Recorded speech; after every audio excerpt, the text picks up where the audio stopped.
Hello guys, welcome to my YouTube channel serial इस प्यार को क्या नाम दो के आने वाले एपिसोड की अपडेट जानने के लिए प्लीज़ मेरे चैनल को लाइक एंड सब्सक्राइब कीजिए। एपिसोड की शुरुआत अर्णव के साथ होती है। अर्णव नीचे गिर जाता है और खुशी उसके ऊपर होती है। बुआ जी और खुशी की माँ वहाँ आती हैं और खुशी को उसे अंदर ले जाने के लिए कहती हैं। खुशी कहती है कि बुआ जी के हाथ में जादू है और वह मालिश करेगी, लेकिन अर्णव कहता है कि वह ठीक है। खुशी की माँ का कहना है कि खुशी के हाथ में भी जादू है, वो मालिश कर देगी। अर्णव इस बार सहमत है। अर्णव और खुशी कमरे में है। खुशी किसी तरह का तेल लेकर आती है और अर्णव कहता है कि क्या है। खुशी कहती है कि क्या नहीं, यह तेल है जो पीठ दर्द के लिए अच्छा है। अर्णव अपनी शर्ट उतार रहा है। खुशी पीछे मुड़कर उससे पूछती है कि वह क्या कर रहा है। अर्णव कहता है कि समस्या उनकी शर्ट में नहीं है, यह उनकी पीठ में है, और खुशी से उनकी मदद करने के लिए कहता है। खुशी उसकी कमीज उतारने में उसकी मदद करती है। अर्णव पूछता है कि तुम्हारी मुस्कान कहाँ है। खुशी कहती है कि आप अभी भी 24 घंटे के सौदे की चिंता कर रहे हैं। अर्णव का कहना है कि वह 24 घंटे में तय करेगा कि उसे क्या करना चाहिए, और मुस्कुराने के लिए कहता है। खुशी मुस्कुराई। अर्णव उससे पूछता है कि क्या मुझे बिस्तर पर लेट जाना चाहिए। खुशी कहती है कि ये आपके 24 घंटे हैं, आप जो चाहे करें। अर्णव फिर उसे अपनी ओर खींच लेता है और फिर लेट जाता है, और खुशी उसकी पीठ पर तेल लगा रही होती है। अर्णव खुशी से कहता है कि तुम्हारी माँ सही थी, तुम्हारे हाथ में सच में जादू है। वह फिर कहता है कि तुमने प्यार किया होगा कि मैं फिसल गया। तुमने अच्छा कहा होगा कि अर्णव को सजा मिले। वह कहता है कि अंजलि कहती है कि आप तभी गिरते हैं जब कोई आपके बारे में बुरा कहता है। वह पूछता है कि क्या तुमने मेरे बारे में कुछ बुरा कहा। खुशी पूछती है कि तुम क्या सोचते हो।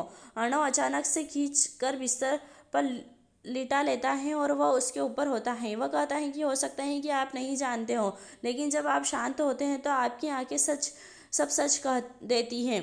वे दोनों एक दूसरे को देख रहे हैं। खुशी पूछती है कि उसे क्या जवाब देना चाहिए। अर्णव कहता है कि यह अच्छा है कि वे नीचे गिर गए। खुशी पूछती है कि क्या।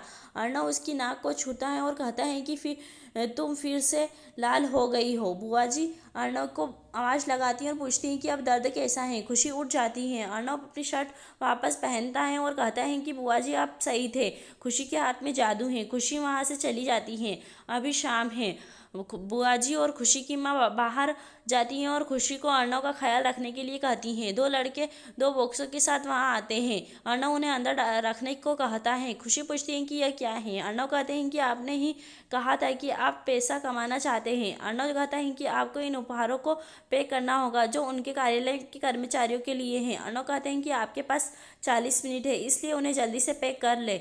खुशी उन्हें पैक करने लगती है। जब खुशी पैकिंग कर रही होती है तो अर्णव जानबूझकर पंखा चालू करता है, जिससे सभी पेपर उड़ जाते हैं। फिर वह उसके मुंह पर टेप लगा देता है और कहता है कि टेप यहाँ होना चाहिए। समय समाप्त होने से पहले खुशी ने सब कुछ पैक कर दिया। अर्णव उसे एक कप दिखाता है और कहता है कि तुम इसे भूल गई। खुशी पूछती है कि उसने बॉक्स से कभी कुछ नहीं निकाला। अर्णव कहता है कि आपको उस बॉक्स को ढूंढना है और इसे 10 मिनट में रखना है। खुशी फिर से सब कुछ खोलती है और अंत में उसे बॉक्स मिल ही जाता है। अर्णव उसे बहुत अच्छा बताता है और फिर से सब कुछ पैक करने के लिए कहता है। अर्णव अभी रायजादा हाउस में है। वह अंजलि के कमरे में जाता है। अंजलि पूछती है कि तुम वही रहने वाले थे ना। अर्णव कहता है कि वह खीर को कैसे याद करेगा, और वह जानता था कि अगर वह नहीं खाएगा तो अंजलि भी नहीं खाएगी। वे दोनों अब खीर खाते हैं। अंजलि अर्णव से कहती है कि जब उसने सीढ़ी देखी तो उसे एहसास हुआ कि यह सपना नहीं है, वास्तव में उसका बच्चा उसके सामने था। अंजलि कहती है कि जब तक तुम मेरे साथ हो मैं हमेशा ठीक रहूंगी। अर्णव कहता है कि वह हमेशा उसके साथ रहेगा। वापस बुआ जी घर आती हैं।